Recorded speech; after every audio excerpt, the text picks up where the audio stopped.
दोस्तों, आपने black hole के बारे में तो ज़रूर सुना होगा, लेकिन आप ब्लैक होल के बारे में कितना जानते हैं? उसके अंदर क्या होता है? अगर आप ब्लैक होल के अंदर गिर जाएं तो क्या होगा? मान लेते हैं हम अंतरिक्ष में निकले हैं नए ग्रह की तलाश में और हमारे सामने एक ब्लैक होल नज़र आता है। अगर हम उसके पास जाएं या उसके अंदर जाने की कोशिश करें तो क्या होगा? क्या हम अंदर जाकर बच सकते हैं या फिर किसी और नई दुनिया में पहुंच सकते हैं? चलिए इस वीडियो में जानते हैं। ब्लैक होल जैसे कि हम नाम से जानते हैं, इसमें ना ही कोई होल होता है, ना ही कोई खाली जगह होती है। थ्योरी ऑफ रिलेटिविटी के मुताबिक आइंस्टाइन ने बताया था कि ब्लैक होल का निर्माण कैसे होता है। उनके मुताबिक जब एक बड़ा सितारा का अंत होता है तो उसके बची हुई अंदर की कोर रह जाती है और ये बचा हुआ कोर हमारे सूर्य के वजन से 3 गुना ज़्यादा होता है।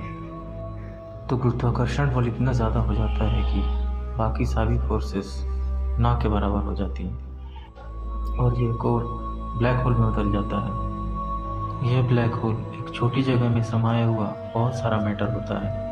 अगर हम सूर्य के बारे में देखें, जिसकी ग्रेविटेशनल फील्ड पृथ्वी के मुकाबले 28 गुना ज़्यादा होती है, अगर हमें सूर्य पे चलना हो तो हमारा वज़न पृथ्वी के चलने के मुकाबले 28 गुना ज़्यादा होगा। ज़रा सोचिए, अगर हमने 4 सूर्य को किसी ऐसी जगह रख दिया हो जिसका डायमीटर सिर्फ 24 किलोमीटर हो, तो ऐसी जगह पर ग्रेविटी कैसी होगी? ज़्यादा मास कम जगह पर होने की वजह से ग्रेविटी इतनी ज़्यादा होती है कि एक लाइट जिसकी स्पीड 3 लाख किलोमीटर प्रति सेकेंड होती है, वो भी यहाँ से बाहर नहीं निकल सकती। इसलिए हमें ब्लैक होल अंधेरा दिखाई देता है। अब सवाल ये है कि अगर हमें ब्लैक होल दिखाई नहीं देता तो हम जानेंगे कैसे कि यहाँ पर ब्लैक होल है? दरअसल ब्लैक होल में गामा रेज की विस्फोट होती है, जिसके कारण ब्लैक होल की पहचान हो सकेगी। इन विस्फोट की खोज स्टीफन हॉकिंग ने की थी और इन्हें हॉकिंग रेडिएशन कहा जाता है। स्टीफन हॉकिंग का मानना था कि ब्लैक होल दूसरी दुनिया में जाने का रास्ता हो सकता है। तो अगर हम इसके अंदर जाते हैं तो क्या हम किसी दूसरी दुनिया में पहुँचेंगे? हर ब्लैक होल का एक इवेंट होराइजन होता है। यहाँ ग्रेविटी इतनी ज़्यादा होती है कि हम एक बार जाएं तो वापस नहीं आ सकते। अगर हम ब्लैक होल के पास जाते हैं तो हम देखेंगे कि एक काले गोले के चारों तरफ एक पार्टिकल्स मौजूद रहेंगे। अगर हम इसके पास जाएंगे तो हमारी स्पीड हर सेकंड बढ़ती जाएगी। एक ब्लैक होल का ग्रेविटेशनल फोर्स बहुत ज़्यादा होता है। अगर ब्लैक होल में हमारा पैर पहले पहुंचता है तो हमारे पैरों पे लगने वाली ग्रेविटी सर के मुकाबिल ज़्यादा होगा। उससे हमारी बॉडी अलग अलग हिस्सों में खिंच जाएगी।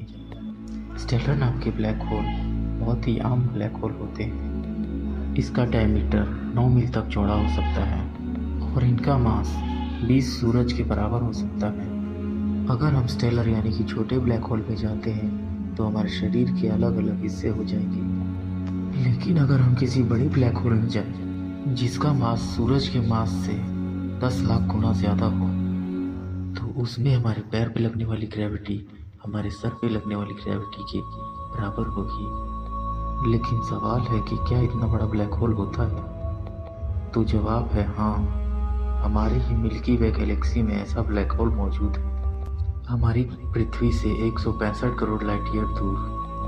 ये ना हमारे सूरज को निकल सकता है और ना उनके ग्रहों को। इस ब्लैक होल के बीच में डेंसिटी इनफाइनाइट होती है।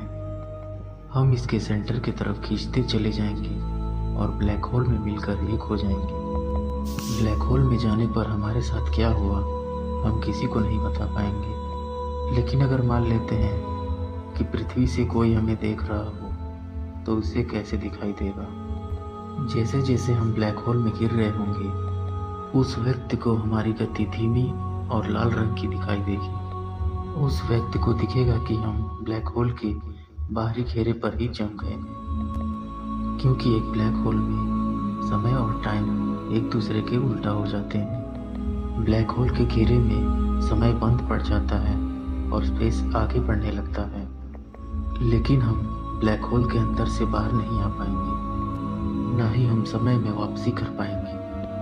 अगर ये ब्लैक होल कभी ख़त्म भी हो जाता है और हमारे शरीर समेत सारे पार्टिकल्स को बाहर कर देता है, तो ये बताना नामुमकिन होगा कि वो पार्टिकल हमारी बॉडी के हैं।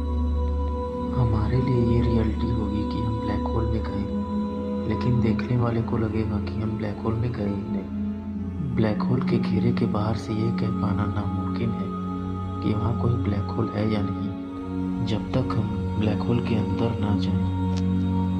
अगर हम ब्लैक होल के घेरे को पार कर लेते हैं और वहाँ ब्लैक होल मौजूद है, तो हमारा कोई वजूद ही नहीं होगा।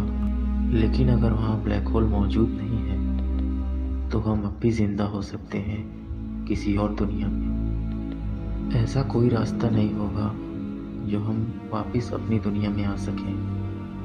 वीडियो को पूरा देखने के लिए धन्यवाद। अगर वीडियो पसंद आया तो लाइक करें। ऐसे काल्पनिक थॉट्स के लिए हमारे चैनल को सब्सक्राइब करें। मिलते हैं